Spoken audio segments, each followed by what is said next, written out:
নমস্কার, আমি কবিতা, কবিতার কলতান থেকে আমার চ্যানেলে সবাইকে স্বাগতম। বড়দেরকে প্রণাম জানাই, ছোটদেরকে অনেক অনেক আদর আর ভালোবাসা জানিয়ে আমি চলে এসেছি এখন হ্যাশট্যাগ আমরা সকলের আজকের বিষয় নিয়ে। আজকের বিষয় আমাদের বন্ধু অপরাজিতা দিয়েছে, খুব সুন্দর একটা বিষয়। অপরাজিতাকে অনেক ধন্যবাদ আজকের বিষয় দেওয়ার জন্য।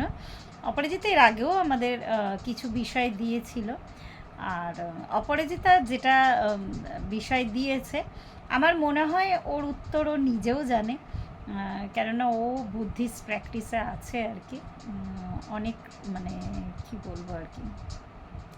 তো এই প্র্যাকটিসটা এমনই যেটা আমরা দিদির হাত ধরে যে প্র্যাকটিসে আছি আমরা রঞ্জনাদির হাত ধরে, তো আমরা আস্তে আস্তে এই যে এই জার্নিটা আর কি, হ্যাঁ, আমরা বুঝতে পারছি যে একটু একটু হলেও যে কজ কি, সঠিক কজ করলে কি এফেক্ট হতে পারে।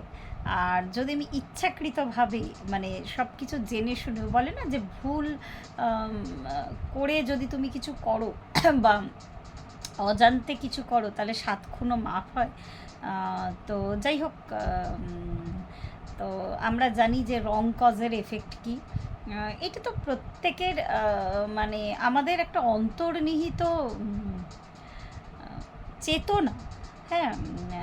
আমরা জন্মের পরপর থেকেই জানি বাবা মার কাছে সঠিক নিয়মে চললে বা সঠিক ঠিকঠাক ভালো বাচ্চা হয়ে চললে তাহলে বকা খেতে হবে না।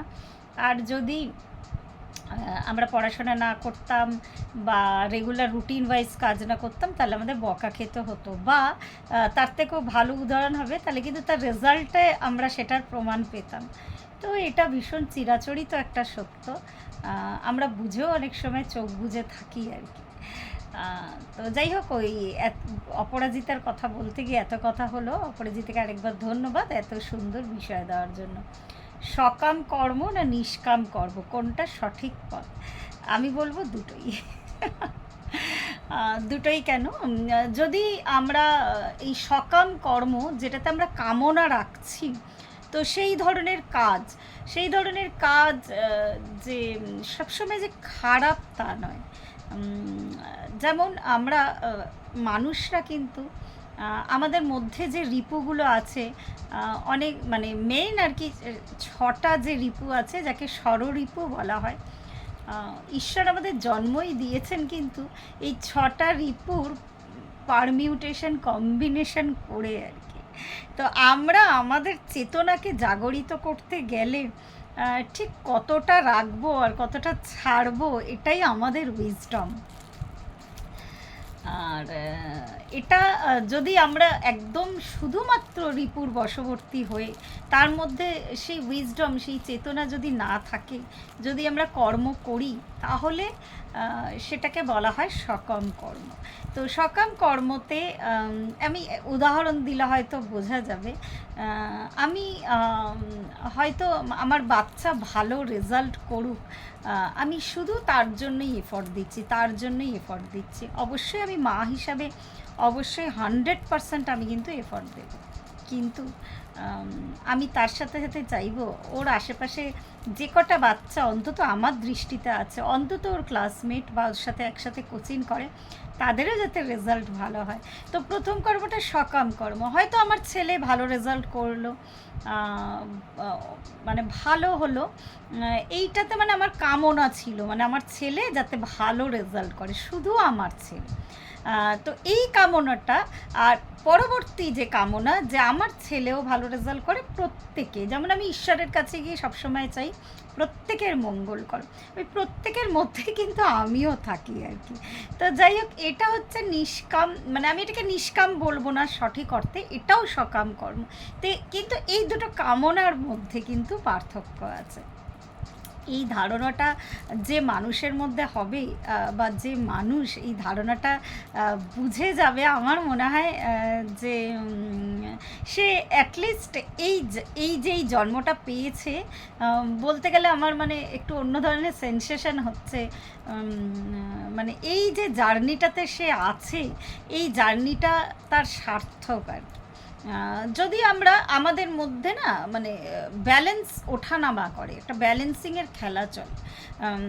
আমি নিষ্কাম কর্ম যদি বলি, আমরা এই যে আরেকবার বলছি, গৃহী মানুষ যেহেতু একদম নিষ্কাম কর্ম কিন্তু আমরা করতে পারবো না।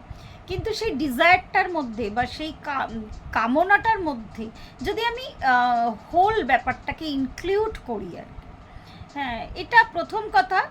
কারোর কারোর মধ্যে ইনবর্ন থাকে, কিন্তু যাদের মধ্যে থাকে না তাদেরকে কিন্তু প্র্যাকটিস করতে হয়। প্র্যাকটিস করেও যদি ঠিক করা যায় তাহলেও আমি বলবো যে ঈশ্বরের কৃপা, কাউকে কাউকে বললেও কিন্তু সে পারে না করতে। তো একদম নিষ্কাম কর্ম যারা গৃহী নন আর কি, যারা বনে জঙ্গলে তপস্যা করেন, হ্যাঁ, তাদেরটা কিন্তু একদম নিষ্কাম কর্ম বেশিরভাগ ক্ষেত্রে। অনেকের আবার ক্ষমতার লোক থাকে, যেমন আমরা জানি যে তন্ত্র সাধনায়, সত্যি যারা তন্ত্র সাধনা জানে তাদের মধ্যে তো অনেকটা পাওয়ার আসে, যে কোনো সাধনাতেই আসে। যেহেতু আমি কি বলতে চাইছি বুঝে নিন, ইউটিউবে অতটা খুলে বলা যায় না, অনেকে হয়তো ব্যাপারগুলো জানেন। তো এই তারা তো সাধক, তারা তো সাধনা করছে, যেমন সেই সাধনাগুলোর ফলে যদি আমি একটা শক্তি প্রাপ্ত করি, আমি যদি মনে করি শুধুমাত্র আমি আমার সুবিধার্থে আমি অর্থ রোজগারের জন্য কাজে লাগাবো, সেটা কিন্তু সকাম কর্ম। কিন্তু এই সকাম কর্মটাই যদি আমি এমনভাবে করলাম, সেটা আমার অর্থ রোজগারের কাজে লাগানোর থেকেও মানুষের সেবা করা, যেখানে আর কি আমি মানুষের সেবা করব, মানুষের সেবায় ব্রতী হব, এইটা যদি জীবনের উদ্দেশ্য করা যায় তাহলে এটাও সকাম কর্ম, কিন্তু অন্যভাবে। তো এটা আমি জাস্ট উদাহরণ দিতে গিয়ে বললাম, যেহেতু ভীষণ একটা সহজ উদাহরণ, অনেকেই ধরতে পারবেন ব্যাপারটা। নিষ্কাম কর্ম সত্যি কথা বলতে গেলে একদম যোগীর পর্যায়ে বা সেই ধরনের সেই পর্যায়ে তার চেতনা না গেলে সে কিন্তু করতে পারে না। আমরা সাধারণ মানুষ, আমরা তো একদম মেয়েরা যারা বেশিরভাগই হ্যাশট্যাগ আমরা সকলেতে মহিলারাই আছি আমরা আর কি। তো আমরা সকাম কর্মই করব আর কি, মানে আমি আমারটা বিশেষত বলছি আর কি। তো সকাম কর্ম করলেও সেই কামনার মধ্যে যাতে এই ব্যাপ্তিটা থাকে আর কি, হ্যাঁ, সেটা যাতে একটা মানে অনেক মানুষের জন্য তাতে যাতে ভালো হয়। ঈশ্বর তো একদিন মানে সেই হিসাবের খাতা যখন খুলবে তখন তো মানে তাকে উত্তর দিতে হবে যে কি করলাম আর কি করলাম না আর কি। তো এইভাবে যদি পথ চলা যায় না, আস্তে আস্তে দেখবেন যে এটা একটা অভ্যাসে পরিণত হয়ে গেছে। তখন আর শুধু আমি আমি আমি করতে পারছো না, বা আমির সাথে অন্য কাউকে জুড়ছো, লাস্টে গিয়ে দেখবে যে অন্য কারোর মধ্যে আমি আছি আর কি। আমি ঠিক করে বোঝাতে পারলাম কি না আমি জানি না, মানে সকলের মধ্যেই হোল হোল ব্যাপারটার মধ্যে তো আমিও একটা ইউনিট। হ্যাঁ, ওরম যদি প্রত্যেকটা আলাদা আলাদা ইউনিট ধরা যায় পুরো ইউনিভার্সের মধ্যে, তো আমিও তো একটা ছোট্ট একটা বিন্দু, আমিও তো একটা ইউনিট। যদি পৃথিবীর ভালো, আজকে পশ্চিমবঙ্গের যে অবস্থা আমরা দেখতে পাচ্ছি, তো এই ক্ষেত্রে আমি যদি আমি সকাম কর্মের উদাহরণ দিই, আমি প্রত্যেকটা সন্তান, আমার সন্তান যখন বাইরে বেরাচ্ছে, রাস্তায় এত গণ্ডগোল, এত প্রবলেম, আমার সন্তানের জন্য তো আমি অবশ্যই প্রার্থনা করব। সাথে সাথে প্রত্যেকটা সন্তান, তাদের সন্তান যেন ঠিকঠাক সেফলি তাদের কাজের জায়গায়, তাদের কলেজে পৌঁছাতে পারে, হাজব্যান্ডরা যারা যাচ্ছেন অফিসে প্রত্যেকে যাতে সেফলি পৌঁছায়, সেফলি বাড়ি পৌঁছাতে পারে, এটা আমি কামনা করলাম, কিন্তু প্রার্থনা করলাম। কিন্তু এই প্রার্থনাটা সকাম হলেও কিন্তু এটা কিন্তু আমাকে সেই চরম জ্ঞানের পথে নিয়ে যেতে পারেই।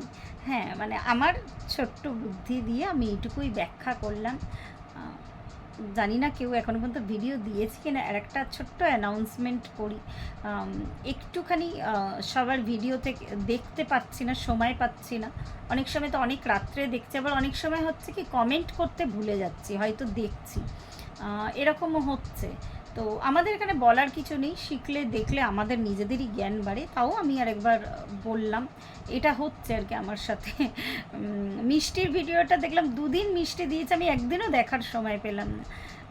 তো যাই হোক, অবশ্যই আমরা প্রত্যেকের সাথে কানেক্টেড আছি আর থাকবো। আমাদের এই হ্যাশট্যাগ আমরা সকলে, এই যে আমাদের জার্নিটা, তো আমি তো সবসময় বলি এটা একটা আর কি মুভমেন্ট। তো সত্যি একটু একটু করে আমরা বুঝতে পারছি অন্তত এই মুভমেন্টটা আমাদের কতটা সফল হচ্ছে। হয়তো এটাও সকাম কর্ম করছি, কিন্তু আমরা হয়তো অনেকেই দেখতে পাচ্ছেন যে এর তো মাত্র 20টাও ভিউ হচ্ছে না, কিন্তু এটা যে কতটা আসল জায়গাটায় গিয়ে ধাক্কা দিচ্ছে সেটা একমাত্র আমরাই জানি। তো আজকে এই পর্যন্তই। প্রত্যেকে ভালো থাকবেন, পরিবারের সকলকে ভালো রাখবেন। ধন্যবাদ।